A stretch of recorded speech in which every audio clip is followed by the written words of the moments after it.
Hello students, आज हम बात करेंगे फ्रिक्शन के बारे में, घर्षण।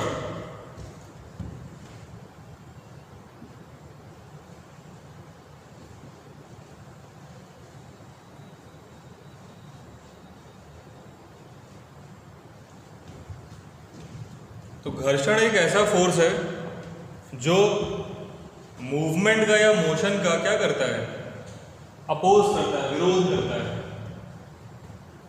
जैसे मान लीजिए कि कोई ऑब्जेक्ट, ये एक सरफेस है, सतह, और इस पे कोई ऑब्जेक्ट इस तरीके से रखा हुआ है और आगे की तरफ, है ना, फॉरवर्ड डायरेक्शन में आगे की तरफ मूव कर रहा है, मोशन में है। बल लगने के कारण ये किस में है, मोशन में है। तो जो इसका कांटेक्ट एरिया है, कांटेक्ट एरिया मतलब जो ये लकड़ी का गुटका रखा हुआ किस पे है, सरफेस पे, तो ये जो कांटेक्ट एरिया है, लकड़ी का गुटका और ये सरफेस का जो संपर्क एरिया है, संपर्क क्षेत्र है, वहां पे बल काम करता है जो इस आगे चलने वाली गति का विरोध करता है। क्या करता है? विरोध, अपोज करता है। तो जाहिर सी बात है, जब कोई विरोध होगा तो वो विपरीत दिशा में लगेगा। तो अगर गति आगे की तरफ हो रही है, फॉरवर्ड डायरेक्शन में हो रही है, तो जो घर्षण बल लगेगा, फ्रिक्शन फोर्स जो लगेगा बेटा, वो बैकवर्ड डायरेक्शन में, है ना, पीछे की तरफ लगेगा। तो कुल मिला के ये एक ऐसा फोर्स है जो मूवमेंट का या मोशन का अपोज करता है, विरोध करता है। तो इसी को हमें कुछ थोड़ा और डिटेल में समझना है और इसके कॉन्सेप्ट के आधार पे एक आध सवालों को भी यहाँ पे लगाना है। चलिए आइए देखते हैं क्या कुछ कहानी है इसमें।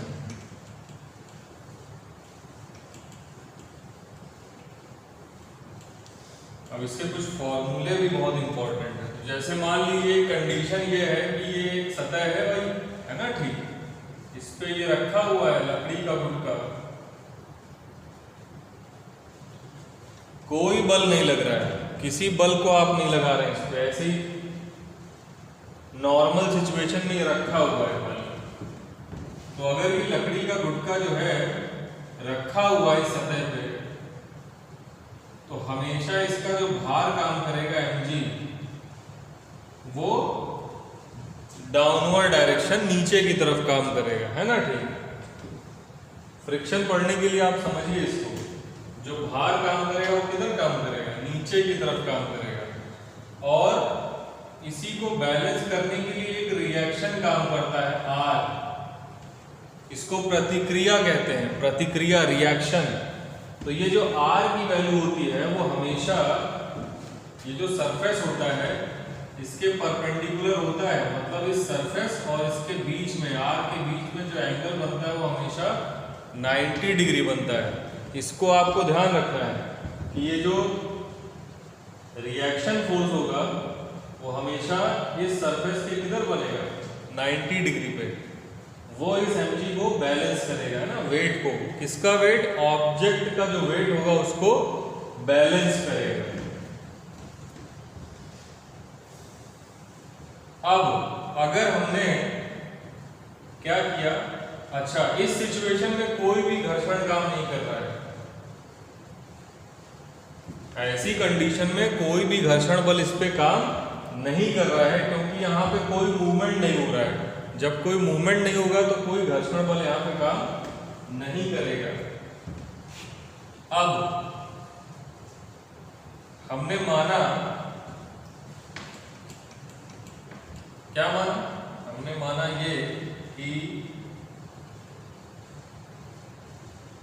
इस पर एक फोर्स हमने लगाया F, ठीक है। इसको हमने धक्का देना शुरू किया, आगे की तरफ फोर्स लगाना शुरू किया। तो जब धीरे धीरे फोर्स लगाना शुरू करेंगे तो ये तुरंत मूव नहीं होगा, वो डिपेंड करेगा आप फोर्स किस रेशियो में लगा रहे हैं। तो फोर्स जब आप लगाना शुरू करेंगे तो इसकी जो आगे बढ़ने की प्रक्रिया है, आगे बढ़ने की प्रक्रिया उसका विरोध होगा। विरोध किधर होगा? बैकवर्ड डायरेक्शन में, पीछे की तरफ। तो इस कंडीशन में जब आप फोर्स लगा रहे हैं और ये घुटके पे फोर्स लग रहा है लेकिन ये आगे बढ़ नहीं रहा है, उसको कहते हैं, तो यहाँ पे जो आपका फ्रिक्शन काम करेगा वो हो जाएगा आपका स्टैटिक फ्रिक्शन। कौन सा फ्रिक्शन? स्टैटिक फ्रिक्शन, ठीक है। लेकिन जब आप इस बल की वैल्यू को, बल का मान लगातार बढ़ाते जाएंगे तो एक ऐसा मूवमेंट आएगा जिसपे ये गुटका आगे बढ़ जाएगा, है ना। यहां से खिसक के कहां बढ़ जाएगा? आगे बढ़ जाएगा। तो जैसे ही मूवमेंट स्टार्ट होगा, जैसे ही मूवमेंट स्टार्ट होगा किसमें? गुटके में, तो संपर्क तल पे पीछे की तरफ एक फ्रिक्शन काम करेगा जिसको आप कहेंगे लिमिटिंग फ्रिक्शन। कौन सा फ्रिक्शन? Limiting friction. फिर आप इसकी वैल्यू को बढ़ाते जाइए और ये मोशन यहाँ पे स्टार्ट हो जाएगा, है ना। फोर्स का मान धीरे धीरे बढ़ता गया तो ये प्रॉपर मोशन में आ जाएगा। तो जब प्रॉपर मोशन में आएगा तो उस समय, प्रॉपर मोशन में जब आ गया तो उस समय जो फ्रिक्शन काम करेगा उसको आप कहेंगे dynamic friction, FK, dynamic friction. जब प्रॉपर मोशन में आ जाए तो वहां पे जो फ्रिक्शन काम करता है वो होता है आपका डायनामिक फ्रिक्शन, ठीक है। लेकिन जब स्टार्ट करने वाला हुआ होता है ऑब्जेक्ट मोशन, उस कंडीशन में जो फ्रिक्शन होगा वो आपका होगा स्टैटिक फ्रिक्शन। तो कभी कभी ये पूछा भी जाता है कि दोनों फ्रिक्शन में किसकी वैल्यू बड़ी होती है, लिमिटिंग फ्रिक्शन और या स्टैटिक फ्रिक्शन और काइनेटिक फ्रिक्शन में, डायनामिक फ्रिक्शन में किसकी वैल्यू बड़ी होती है? तो हमेशा ये ग्रेटर होता है, इसकी वैल्यू कम होती है, इसकी वैल्यू ज्यादा होती है। ये तो हुआ एक कॉन्सेप्ट। अब हमें क्या पढ़ना है? हमें पढ़ना है बेसिकली इंक्लाइन प्लेन के लिए, तिरछे संपर्क, तिरछे सतह के लिए उस पर कोई ऑब्जेक्ट रखा हो तो उसका कैसे मूवमेंट होगा, हमें यही पढ़ना है। आइए इसको देखते हैं, डायग्राम की मदद से इसको समझते हैं और उसके बाद डायग्राम की मदद से इसको समझेंगे और उसके बाद अगले लेक्चर में इस पर न्यूमेरिकल भी सॉल्व करेंगे। तो मान लीजिए ऐसा कोई डायग्राम आपके पास है क्वेश्चन में, ये इस तरीके से एंगल थीटा पे रखा हुआ है ना, ठीक। इसको ध्यान से समझिए और इसी पे आधारित जो आपका न्यूमेरिकल है उसको अपने आप सॉल्व कर लेंगे। ये है आपका इंक्लाइन प्लेन, तिरछा ये है ना, हॉरिजॉन्टल ये क्षैतिज से थीटा डिग्री पे ऐसे टिका हुआ है ना, इस तरीके से। ये आपका प्लेन है और ये आपका ऐसे, और यहाँ पे कोई ऑब्जेक्ट रखा है तो जाहिर सी बात है वो नीचे की तरफ खिसकने लगेगा, डिपेंड करेगा फोर्स पे। ऊपर पुश करेंगे तो ऊपर चला जाएगा, नीचे की तरफ पुल करेंगे तो नीचे आ जाएगा। तो यहाँ पे एक ऐसे रख दिया हमने, क्या रख दिया बेटा? गुटका। किसका? लकड़ी का या जो भी आप, ठीक है। इस तरीके से कोई स्ट्रक्चर मिलेगा तो उसको कैसे रिजॉल्व करके, कंपोनेंट वगैरह कैसे लेंगे, फोर्स को कैसे बैलेंस करके, जो भी आपको फाइंड आउट करना है वो कैसे निकालेंगे। तो ये आपका तिरछी सतह इंक्लाइन प्लेन और उस पे ये ऑब्जेक्ट रखा हुआ है। अभी मैंने आपको बताया कि जो ऑब्जेक्ट का वेट होगा वो डायरेक्ट डाउनवर्ड डायरेक्शन में, नीचे की दिशा में काम करेगा, ये इस तरीके से ये काम करेगा, क्या? mg। और हमने अभी बताया था कि एक रिएक्शन काम करता है R, और R हमेशा जहां पे जिस तल पे ऑब्जेक्ट रखा होता है, तो इस तल पे ऑब्जेक्ट रखा है तो यहां से और R के बीच में 90 डिग्री बनना चाहिए, इसलिए इसकी डायरेक्शन इस तरफ हो जाएगी, परपेंडिकुलर बनेगा। इसके परपेंडिकुलर होगा r। ठीक है ना, इतनी बात क्लियर है। अब हम क्या करेंगे, इसका कंपोनेंट लेंगे, इसका वेट वाले पार्ट का कंपोनेंट लेंगे। तो थीटा एंगल पे एक कंपोनेंट इधर आएगा और एक कंपोनेंट आपका इस तरफ आएगा। ठीक, ये हो जाएगा mg cos थीटा और ये बनेगा आपका mg sin थीटा। क्लियर हो गया? mg cos थीटा और mg sin थीटा। ये वाला जो फोर्स है वो इस रिएक्शन को बैलेंस करेगा, और ये वाला जो कंपोनेंट है, तो अगर सपोज करिए ये गुटका नीचे की तरफ लुढ़कने लगा, मोशन किधर हो रहा है, इस तरफ।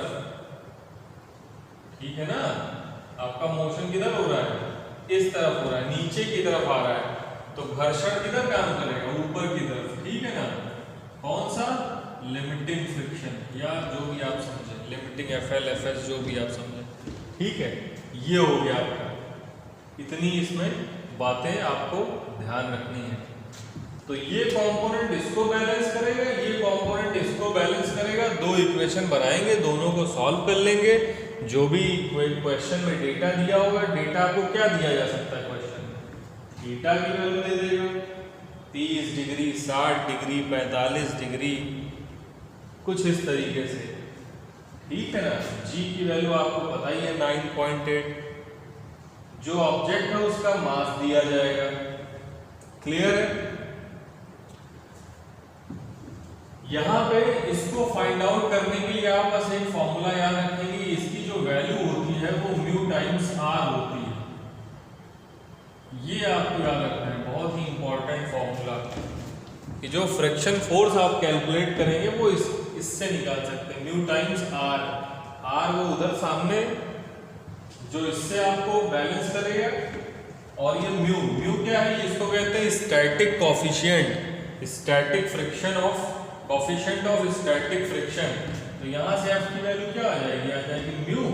R का मतलब है क्या, देखिए यहां से बैलेंस करेंगे ना, तो R का मतलब क्या है, mg cos थीटा। ठीक है, और FL का मतलब, या F का मतलब क्या है, mg sin थीटा। तो यहां से हम बराबर म्यू R का मतलब क्या है, mg cos।